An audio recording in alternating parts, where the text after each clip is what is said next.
kanila. Okay, so binigyan natin sila ng pera at pagkain. Itong Yes si po, Idol. Michelle. At yung kanyang mga pamangkin at anak, ano nangyari? Opo. Lahat po, Idol, kasama po natin kahapon na sinundo po natin, kasama yung mga bata, yung kanyang kapatid, pati yung nakasama ng kapatid niya, lahat po ng mga gamit ay hinakot na rin po at wala na po silang iniwan doon po sa condo. Ni Tekla. No, Yes okay. po. So ngayon, itong si Michelle nasa bahay na ng isa niyang kamag-anak? Yes po, Idol, dun po. Magkakasama po sila ng kanya pong sister dun po sa bahay po nila sa Donggalo po, sa Parañaque City. Okay, so anong napag-usapan niyo ni Michelle? Opo. Idol, sa katotohanan po, no, habang nasa biyahe po kasi kami, at syempre po, yung emosyon ni Ma'am Michelle, nandun pa, at nagkakwento po siya sa amin. Isa po sa mga nabanggit niya na Idol, at tingin ko po, ay sinabi ko po sa inyo, na importante, meron po silang video na pinakita po sa amin, Idol. Dito po sa video na to, makapanood po natin, malinaw na malinaw po, sinabi po ni Sir Tekla doon, na ni piso daw po ay wala siyang ginastos. Ang sabi niya po kasi dun sa kausap niya sa telepono, ay 400,000 pesos po yung bill po ni Baby, ni Miracle Baby po sa ospital. Miracle Baby, Pero, okay. yes po. Pero ni piso daw po, wala daw po siyang ginastos dahil sinagot daw po ito lahat ni Senator Bongo. So, malinaw po yun ang sinabi niya po sa video na videohan po yun nila Ma'am Michelle na yun po yung pagkakasabi niya.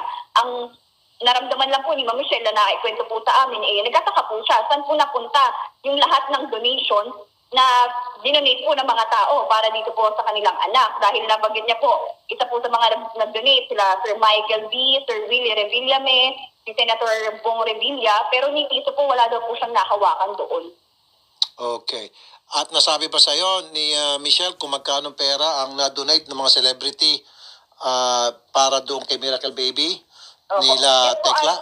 Opo, yes po, Idol, tungkol po sa bagay na yan, wala daw po siyang idea.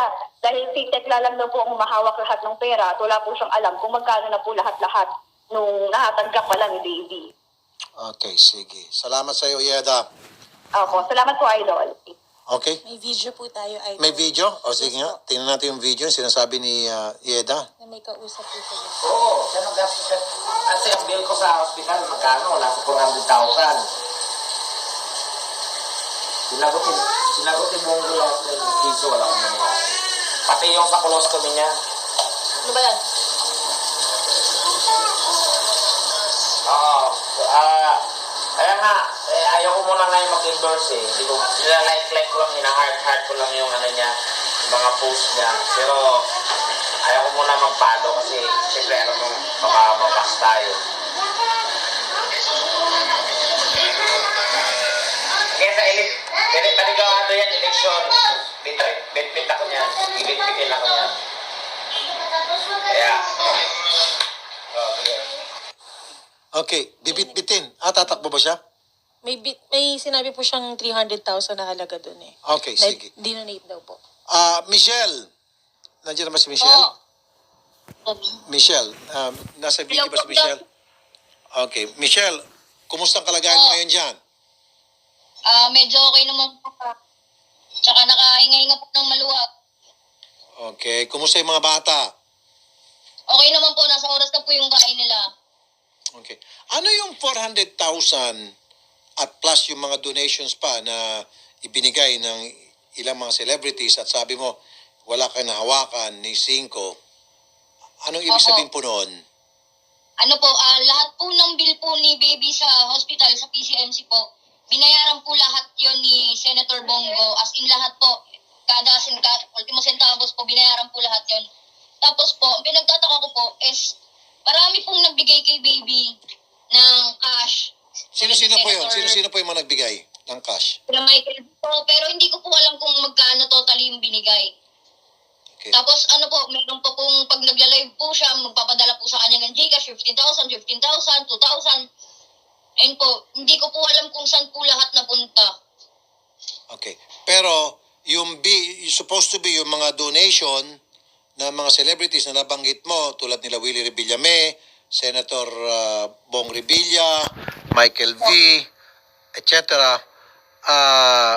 Yun ay napunta na diretso kay Tekla sapagkat yung hospital bill para doon sa Miracle Baby ninyo ay sinagot na ni Senator Bongo lahat up to the last centavo. Opo. So yung mga donations galing sa mga celebrities, extra na lamang yun sana ay malinis na pera nyo ng dalawa. Po? Pera nyo na po sana ng dalawa yon na pwede nyo yung ibangko dahil binayaran na ni Senator Bongo yung hospital bill. Tama? So, hindi ko po inahabol yung pera na para po sa akin. Ang inaano ko po para po dun sa future niyang anak ko. Kasi gumawa po siya ng bank account. Ngayon po, yung bank account, na sabi niya po is nasa halagang 30,000 na lang daw po. Eh sa dami po ng nag-donate, yung 30,000 po na yun, parang binigay na lang po siguro yun nung mga last week po. May nagbigay pong dalawang magkapatid. Ang isa po nasa ibang bansa, 15,000. Tapos yung isa po, 15,000 din. Parang yun na lang po yun. Eh nasan po yung the rest, di ba po? Okay, tinanong mo ba sa kanya yun? Nasaan na yung the rest ng mga donation? May karapatan ka rin doon dahil anak mo rin din yun yung Miracle Baby, di ba? Anak yung dalawa. So may karapatan ka bilang nanay, may karapatan ka doon sa pera, sa mga dinonate ng mga ibang tao para doon sa inyong baby. So tinanong mo sa kanya, nasaan napunta yung mga pera? Parang binayad daw po ata niya sa kotse yung iba. Kotse? Saka po sa kondo niya. Kotse at kondo. Para sa baby yun, ba't niya ginamit para sa kotse? Hindi ko po alam. Siya po nag-decide doon. Hindi po siya nagsabi sa akin. Wala po. Tsaka ang tutusin po, dapat hindi ko po hahanapin yan eh. Kasi gumagastos naman po siya ganyan. Kaso po, nagkahiwalay po kami. Iniisip ko po yung future ng anak ko. Tsaka po kada po may magbibigay, sinasabihan ko po siya na ipasok mo yan sa bangko para makaipon ulit. Para yung pangarap ko po na yung di makapagtapos yung anak ko, sigurado po ako yung future niya maayos po. Kahit ano man po mangyari.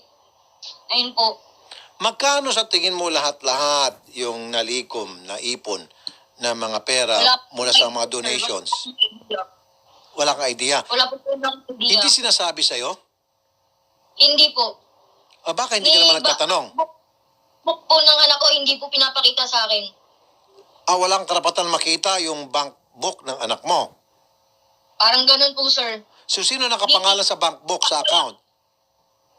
Po? Sino nakapangalan sa account? Kay baby po nakapangalan po yun, pero alam niya po yung password, syempre. Yun po. Okay. Now, ibinayad niya sa kotse at saka sa kondo na Opo. tinitirahan niyo. Yung iba doon sa mga donations. Yung mga pera doon sa Opo. donations. Opo. Yung kondo niyo ba, bayad na or binabayaran niyo pa lang? Yung kondo po, binabayaran niya pa lang po yung kondo. Okay. Pero po ata yun. Ano po? Kulang pa po ata yun kasi halos na walang po ata siya ng trabaho nung nag-lockdown. Ilang buwan po yun. Okay. Kasi kung ibinayad niyo sa kondo para sa mortgage ng inyong kondo na kung saan pareho kayo nakatira doon, pati si baby, wala ko na